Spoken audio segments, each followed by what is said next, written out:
Баршаңызға сәлем достар, мен сіздермен Құралай.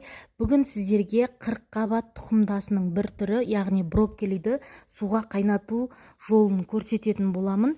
Достар, менің арнама тіркеліп, маған қолдау көрсетуді, видеоны соңына дейін тамашалауды ұмытып кетпеңіздер.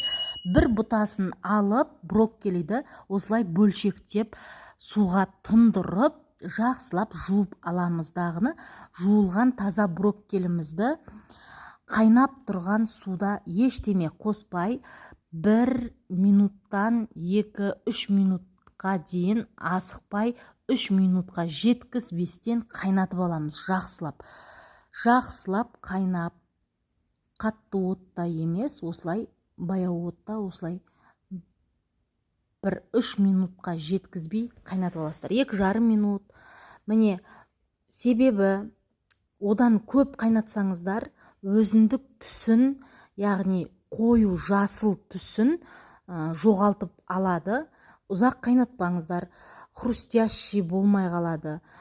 Ал егер 3 минутқа жетер-жетпес қайнатсаңыздар, қытырлап, сондай дәмі де ерекше болып, жаңағы қайнап тұрған судан осылай аламыздағыны мұздай, прям қатты суық суға осы брокколимізді саламыз.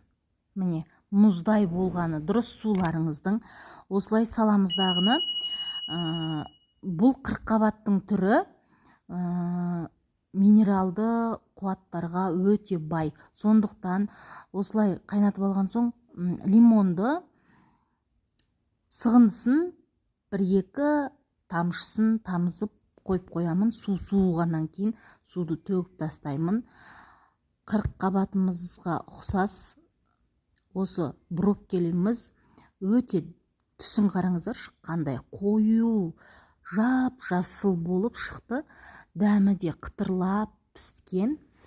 Сондықтан бұл көкөністің түрін кез келген уақытта тоңазытқыштан алып тіске басар ретінде ұсынсаңыздар болады. Оливковый масло қосып, кішкене лимон сығындысын қосып, араластырып және қуырып салаттарға салсаңыздар да қандай керемет.